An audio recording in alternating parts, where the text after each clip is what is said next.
Hello, how's it going? I'm Mike. I'm Em. And we're reading The Count of Monte Cristo, and we're up to chapter 12. If this is your first time seeing this, you're too late to capture chapters 1 to 11. Like, you gotta go back. Go back. On YouTube, if you find the playlist for Mike and Em read a book, you can watch us read through chapters 1 through 11. So hopefully you've read those up till now, and now we're all up in this chapter 12. Also, here's Gus. Gus, a dog. He's our reading buddy. He's our reading chum here. So, chapter 12, Father and Son. What just happened was, if I recall correctly, Noirtier is just like walked up the stairs into de Villefort's apartment. He just put his balls on the table. Wow, yeah, like basically this conspiracy or whatever it was there was a murder of a general, and we're pretty sure Noirtier was involved. Yes, and the king was like, "Oh, Villefort was that." We're like, "Did you know?" I don't know. He made some kind of implication, like the king might know more. King Louis might know more than he's sort of like letting on, even though he himself. And Villefort's like sweating. Yeah, he was stressing out. The king likes to show off what he knows, but I feel like he was playing it a little bit close to the chest with this whole like Bonapartist thing. Yeah, and now this is like we're gonna get some more behind the scenes background information, which should be really interesting. Yes. This should be called, Daddy Issues. Daddy Issues. Chapter 12, Daddy Issues. How about you start this one? Okay, I will. Chapter 12, Father and Son. I don't remember the voice we gave to Noirtier. I'll figure it out, though. He's an older fellow. Is he? Okay. He's like... Older French guy. Older, but like still sprite and charming. He's a Bonapartist, treasonous, like, criminal, according to... Or a revolutionary. Okay. So put that in there. Monsieur Noirtier, for it was indeed he who entered, looked after the servant until the door was closed, and then, fearing, no doubt, that he might be overheard in the antechamber, he opened the door again, nor was the precaution useless, as appeared from the rapid retreat of Germain, who proved that he was not exempt from the sin which ruined our first parents. What? What a sentence, but also hilarious. So he, like... opened the door, he closed the door, and then immediately opened the door to make sure that he wasn't being eavesdropped on, and then he was. Germain is like, ugh, and like ran away. And I guess the exempt from the sin which ruined our first parents means like the knowledge of good and evil of Adam and Eve? Like, is this talking about original sin here? Exempt from the original. Oh, I guess knowledge. Parents. He wanted knowledge. I guess. Yeah. That's a really like weird, heavy-handed biblical allusion. Yeah, there. A servant eavesdropping is not exactly equivalent to original sin. Okay, Monsieur Noirtier then took the trouble to close and bolt the antechamber door, then that of the bedchamber, and then extended his hand to Villefort, who had followed all his motions with surprise which he could not conceal. Well now, my dear Gerard, said he to the young man, with a very significant look, do you know you seem as if you are not very glad to see me? Oh, do you know you seem as if you are not very glad to see me? My dear father, said Villefort, I am on the contrary delighted, but I so little expected your visit that it has somewhat overcome me. Good cover. Yep. But, my dear fellow, replied Monsieur Noirtier, seating himself, I might say the same thing to you, when you announced to me your wedding for the 28th of February, and on the 3rd of March you turn up here in Paris. And if I have come, my dear father, said Gerard. Oh, yeah, because Villefort is Gerard. Okay. Yeah. Drawing closer to Monsieur Noirtier, do not complain, for it is you that I came, and my journey will be your salvation. Hold up. Oh, he's trying to clear his father's name. Somehow. Maybe that's his underlying plan. That's his plan. That's his plan to clear his dad's name. Interesting. An interesting timing, because his dad, I believe, just helped kill a general. Seems so. Like one of the king's generals. Seems so. The other thing is that I guess Noirtier wasn't invited to his wedding. He was not have been, or he was like a background guest that no one noticed. But I don't think he was there. His in-laws hate Noirtier. Yeah, very like sort of disguised mustache or nothing at all. I agree. Okay. All right. Indeed, said Monsieur Noirtier, stretching himself out at his ease in the chair. Really? Pray tell me all about it, for it must be interesting. Father, have you heard speak of a certain Bonapartist club in the Rue Saint-Jacques? Number 53, yes, I am vice president. Ooh. Villefort's like... He's like, God damn it, Dad. Father, your coolness makes me shudder. Why, my dear boy, when a man has been proscribed by the mountaineers, has escaped from Paris in a hay cart, been hunted over the plains of Bordeaux by Robespierre's bloodhounds, he becomes accustomed to most things. But go on, what about the club in the Rue Saint-Jacques? Why, they induced General Quesnel to go there, and General Quesnel, who quitted his own house at 9 o'clock in the evening, was found the next day in the Seine. Not swimming. Not swimming. Not in a boat. Doing the backstroke. So this is Noirtier, looking pretty shady. Check him out. Yeah. Top hat, big ol' like bushy eyebrows, mustache. He looks very mysterious. That's either a mustache or he's going Yeah. beard or sort of Chops. woolly turtleneck. Woolly and then chops. I think there's some kind of he's got like a cane or an umbrella here, but I'm gonna guess it's a cane with Yeah. like a tip. But nice trench coat. Yeah. He looks like a sort of shady conspiracist. Like I see what's going on here. I get it. Fits the character. Mm-hmm. Okay. So this is Noirtier speaking. And who told you this fine story? The king himself. Well then, in return for your story, continued Noirtier, I will tell you another. My dear father, I think I already know what you are about to tell me. You have heard of the landing of the emperor. Not so loud, father, I entreat you, for your own sake as well as mine. Yes, I heard this news, and knew it even before you could, for 3 days ago I posted from Marseille to Paris with all possible speed, half desperate at the enforced delay. 3 days ago? You are crazy. Why, 3 days ago the emperor had not landed. No matter, I was aware of his intention. How did you know about it? By a letter addressed to you from the island of Elba. To me? To you! Okay, so it was a letter that Okay. It was Dantes, a Bonapartist letter. yes, Okay. legit, and it was like Dantes was just kind of this mule, So innocent bystander. Technically, he was delivering something bad, but he just didn't know. He had no idea. He'd never looked at it. Presumably, I think I can believe him. Like, I don't think that the author's hiding that. I think he's completely innocent. To you, and which I discovered in the pocketbook of the messenger. Had that letter fallen into the hands of another, you, my dear father, would probably ere this have been shot. Villefort's father laughed. Come, said he. Will the restoration adopt imperial methods so promptly? Shot, my dear boy. What an idea. Where is the letter you speak of? I know you too well to suppose you would allow such a thing to pass you. I burnt it, for fear that even a fragment should remain, for that letter must have led to your condemnation. And the destruction of your future prospects, replied Noirtier. Yes, I can easily comprehend that. So that's why, part of the reason why he destroyed it. A little selfish, but also preserving his dad. Yeah. But I have nothing to fear while I have you to protect me. I do better than that, sir. I save you. You do? Why, really, the thing becomes more and more dramatique. Explain yourself. I must refer again to the club in the Rue Saint-Jacques. It appears that this club is rather a bore to the police. Why didn't they search more vigilantly? They would have found bombs, plans, guns. They have not found Looked under the carpets, they would have found a secret compartment with lots of Napoleon clones. They have not found, but they are on the track. Yes, that's the usual phrase. I am quite familiar with it. When the police is at fault, it declares that it is on the track, and the government patiently awaits the day when it comes to say with a sneaking air that, the track was lost. Yes, but they have found the corpse. The general has been killed, and in all countries, they call that a murder. A murder, do they call it?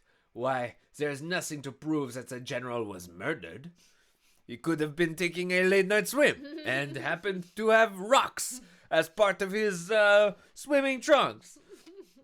People are found every day in the Seine having thrown themselves in or having been drowned from not knowing how to swim.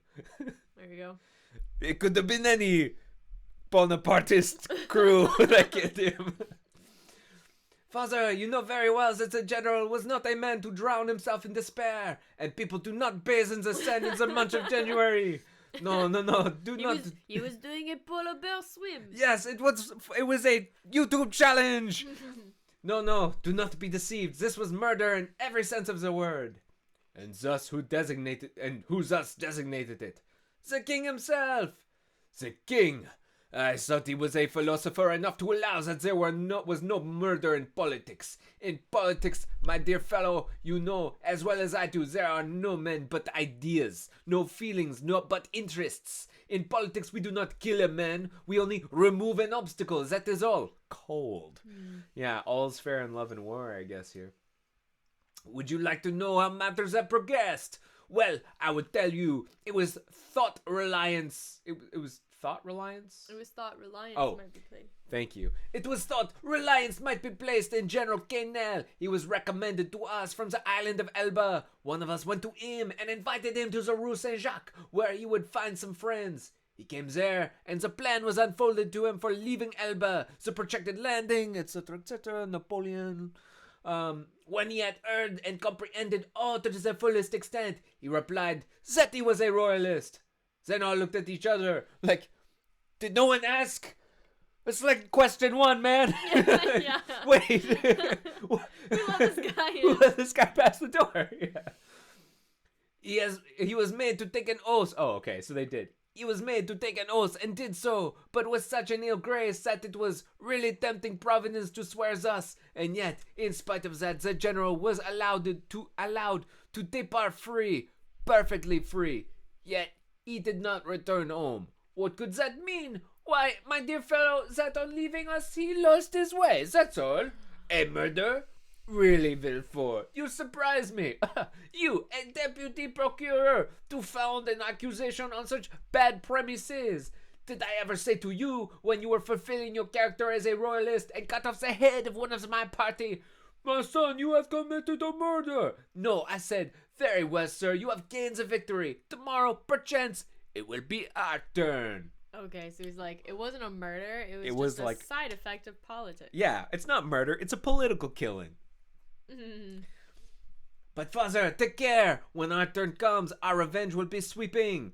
I do not understand you. You rely on the usurper's return. We do.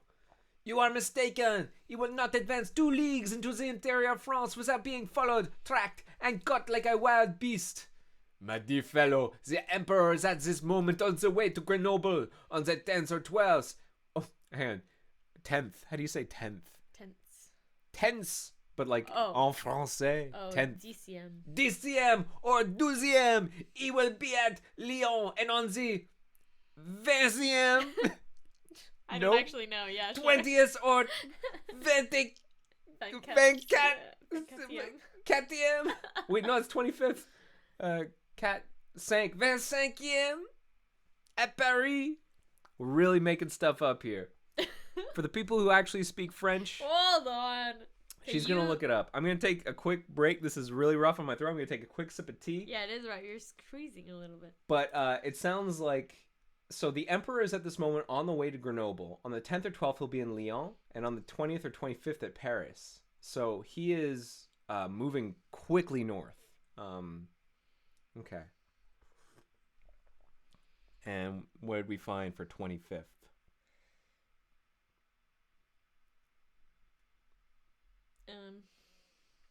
En français, s'il vous plaît. What did we find? 25th, or as we say in France. I told 25e. you. Get out of here. You had low confidence in me. I did. I should know. You are correct. The people will rise. Yes, to go and meet him. Nice. He has but a handful of men with him, and armies will be dispatched against him. Yes, to escort him into the capital. Really, my dear Gerard, you are but a child. You think yourself well informed because the telegraph has told you 3 days after the landing. Oh, the usurper has landed at Cannes. With several men he is pursued. But where is he? What is he doing? You do not know at all. And in this way they will chase him to Paris without drawing a trigger. Take it from here. Grenoble and Lyon are faithful cities and will oppose to him an impassable barrier. Grenoble will open her gates to him with enthusiasm. All Lyon will hasten to welcome him. Believe me, we are as well informed as you, and our police are as good as your own. So they've got their own, like, police. Or do you think they have their own, like, spies in the police? Well, it sounds like they've got their own, like, heavily polarized country right now, where they think, like, everyone's Right. on my side. True, yeah. Would you like a proof of it? Well, you wish to conceal your journey from me, and yet I knew of your arrival half an hour after you had passed the barrier. You gave your direction to no one but your postilion, yet I have your address, and in proof I am here the very instant you are going to sit at table. Ring, then, if you please, for a second knife, fork, and plate, and we will dine together. Indeed, replied Villefort, looking at his father with astonishment. You really do seem very well informed. The thing is simple enough. You who are in power have only the means that money produces. We who are in expectation have those which devotion prompts. Devotion, said Villefort with a sneer. Yes, devotion, for that is, I believe, the phrase for hopeful ambition. And Villefort's father extended his hand to the bell rope to summon the servant whom his son had not called. Villefort caught his arm. Wait, my dear father, said the young man. One word more. Say on. However stupid the royalist police may be, they do know one terrible thing. Why is he sharing information? I guess he's really a little bit naive and also just wants to save his dad. And it's just like a little desperate. I don't know how much of a royalist he is in actuality. Like, I think he is a royalist because he's an opportunist. Absolutely. Yeah. Like, I don't think deep down he has a love for the king or anything. What he has is a love for himself and his own ambition. Whatever he thinks will get him to the top. Yeah, if Napoleon was in charge, I'll bet you he'd be all up in this Bonapartist grill. But he also wants to protect his dad at all costs. Yeah, so it's a tricky thing. They're on opposite sides. Yeah. He wants to protect the other. I don't know if Noirtier has any kind of protective of his son. Yeah, like I think he's like, you do you. You do you. It's all fair in love and war. And I'll do me. La Révolution. Yeah. The police they do know one terrible thing. What is that? The description of the man who, on the morning of the day when General Quesnel disappeared, presented himself at his house. Oh, the admirable police have found that out, have they? And what may be that description? Dark complexion, hair, eyebrows and whiskers black, blue frock coat, buttoned up to the chin, rosette of an officer of the Legion of Honor in his buttonhole, a hat with wide brim, and a cane. Aha, that is it, said Noirtier. Oh. And why then have they not laid hands on him? Because yesterday or the day before they lost sight of him at the corner of the Rue Coq-Héron. Didn't I say that your police were good for nothing? Yes, but they may catch him yet. True, said Noirtier, looking carelessly around him. True, if this person were not on his guard, as he is. And he added with a smile, he will consequently make a few changes in his personal appearance. At these words... Ha ha! Takes off the hat. What do you have to say about that, eh? At these words he rose and put off his frock coat and cravat, went towards a table on which lay his son's toilet articles, gross, lathered his face, took a razor, and with a firm hand cut off the compromising whiskers. Villefort watched him with alarm not devoid of admiration. And a little disgust. That's my razor, Dad. That's my stuff. But he's also like, Dad, you're crazy, but like, you're so cool. It's also not a quick operation. to shave a beard that way. This is like He just like at suddenly least 15 minutes. stands up and is just like, Yeah, he's got to lather this stuff up, and there's De Villefort like in admiration for at least 10 or 15 minutes while his dad's like straight razoring his face. yeah. And De Villefort's like, "What are you doing?" "I'll tell you in a second." Tell you when it is an opportune moment for the plot. Yeah, when it's finally done. "My beard is gone. Oh, father!" 10 minutes later. Yeah. Alright, take it. His whiskers cut off, Noirtier gave another turn to his hair, took instead of his black cravat a colored neckerchief which lay at the top of an open portmanteau, I guess that's his son's, put on in lieu of his blue and high-buttoned frock coat, a coat of Villefort's of dark brown, and cut away in front, tried on before the glass, and cut away in front. Wait, I a guess coat... there's a little cut in the front. A coat, okay, and cut away in front. Tried on before the glass a narrow-brimmed hat of his son's, which appeared to fit him perfectly. And, leaving his cane in the corner where he had deposited it, he took up a small bamboo switch, cut the air with it once or twice, and walked about with that easy swagger, which was one of his principal characteristics. He's a bit like, I don't know. Who does he remind me of? Like, Captain Jack Sparrow. yeah, who was he based on? The Rolling Stones guy? Keith Richards? No, Keith Richards. Yeah. He's just very chill. Very chill. Like, "I killed a man and the police I am a wanted fugitive. I did not kill that man. Technically I did, but not murder." Yeah. "Well," he said, turning towards his wondering son when this disguise was completed. "Well, do you think your police will recognize me now?" "No, father," stammered It Villefort. is amazing. "At least I hope not. What have you done? This is a crazy This is advancement like- in technology. RuPaul, like Yeah. I would never have recognized you. Wow, what a extreme makeover." "And now, my dear boy," continued Noirtier, "I rely on your prudence to remove all the things which I leave in your care." "Oh, rely on me," said Villefort. Yes, and now I believe you are right, and that you have really saved my life. But assured, I will return the favor hereafter." Villefort shook his head. "You are not convinced yet? I hope at last that you may be mistaken. Shall you see the king again? Perhaps. Would you pass in his eyes for a prophet? Prophets of evil are not in favor at the court, father." "True, but some days they do them justice. And supposing a second restoration, you would then pass for a great man. Well, what should I say to the king?" Okay, so this is good, because up until this point, we didn't actually know what Noirtier wanted, and I think we're finally getting here. Mm-hmm. Noirtier wants something. Mm-hmm. Oh boy, big speech. What should I say then? "Say this to him.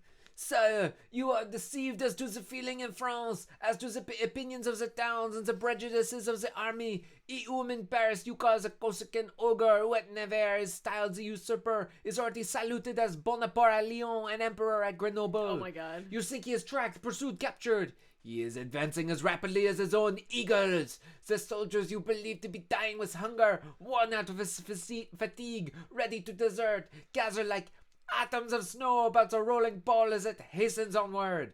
Sire, go, leave France to its real master, to him who acquired it, not by purchase, but by right of conquest. Go, sire, not that you may incur any risk, for your adversary is powerful enough to show you mercy, but because it would be humiliating for a grandson of St. Louis to owe his life to the man of Arcola, Marengo, Austerlitz.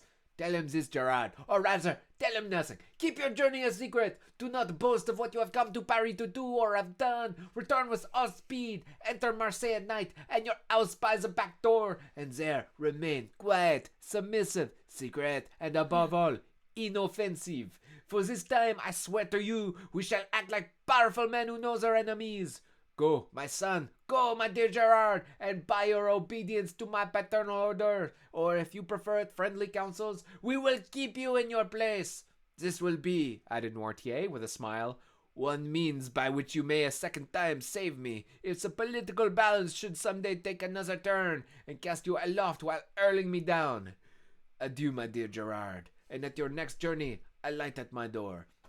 So it sounds like the favor was, can you tell the king all is lost? Like, abandon ship. Your country is Napoleon's. But then he said, hold on.